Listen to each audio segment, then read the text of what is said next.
Very good morning, dear students, and welcome to the class of mathematics. Today, I'm going to tell you about the formulas of compound interest. But before the formulas of compound interest, we must know about some important terms. And let us discuss these terms. First one is the principal, that is the money borrowed or lent, or wherever it is written sum, it is principal. I means interest, and it is the additional money paid to the lender for the use of money borrowed.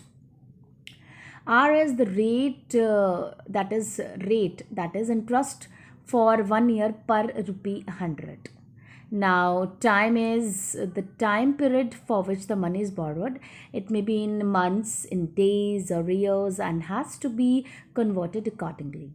And the SI means simple interest when the interest is paid to the lender regularly every year on the same principle. That means interest calculated per year will be same. So we call the interest as simple interest.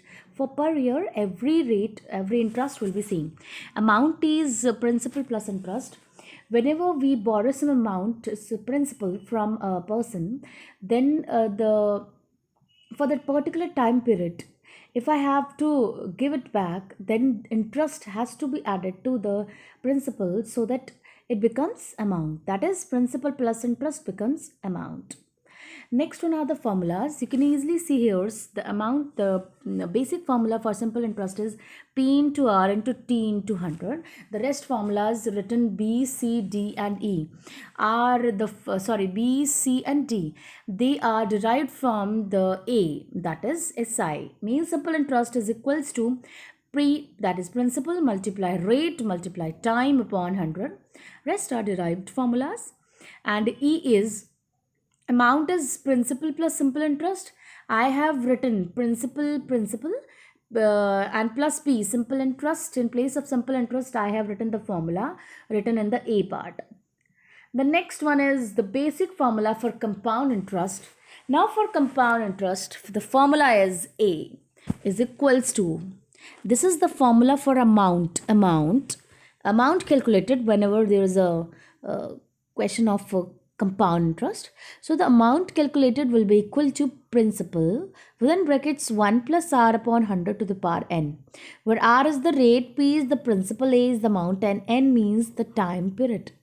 In a compound interest, whenever I have to calculate the interest, the interest will be amount minus principal. So I have written the formula a की जगह p 1 plus r upon 100 to the power n. Now p is taken common. Within square bracket it remains 1 plus r upon 100 to the power n bracket. And since p is taken outside, it is taken common. So it is minus 1. The next one is the type of questions. First one, when the compound interest is calculated annually, that means a full year. So find the amount of the compound interest on rupee 5,000. So here 5,000 is principal, 2 years, this is time, and 10%, this is rate. Interest being paid yearly. So it is written very clearly that we have to calculate the compound interest for the complete, that is full year, that is annually. So here it is written amount, the formula for amount is P 1 plus R upon 100 to the power n. So I just calculating, I got 6050 is the amount. Now compound interest is amount minus principal. So I have calculated compound interest as 1050. The next one is when the compound interest is calculated half yearly or quarterly.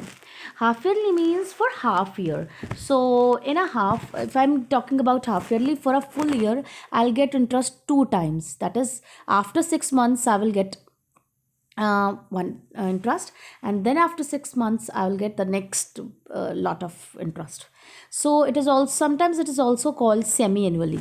So interest can be compounded quarterly also. That is, quarterly means full year की हम अगर हम उसके 4 हिस्से कर देते हैं, 4 उसको स्लॉट्स में डिवाइड कर देते हैं, सो 1 स्लॉट जो है वो हमारा 3 मंथ्स के इक्वल होता है. सो I can calculate the formula for annual compound semi-annually and compounded quarterly also. So let us see what the formula becomes. So when the rate has to be rate is given for full year, and it is a question of half yearly, you will have to have the rate also, that is r by 2, and for quarterly r by 4.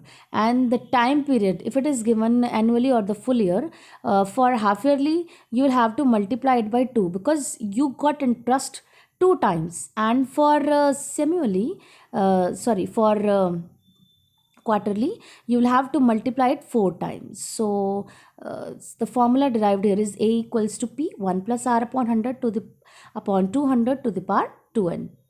Now, the when the rate of interest for successive years are different, that is, I have 3 years, and the 3 years, the rate of interest is different. That is, R1 for first year, R2 for second year, and R3 for third year. So the formula becomes different.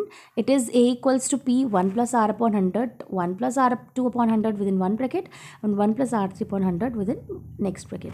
You can see the question. I have taken an example. Find the compound interest on 80,000 for 3 years.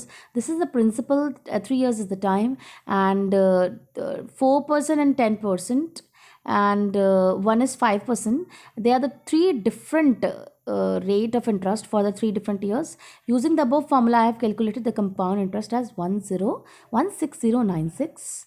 That's it, student, from my side. Thank you so much. Hope you got the idea of compound interest and the formulas very well. Thank you so much.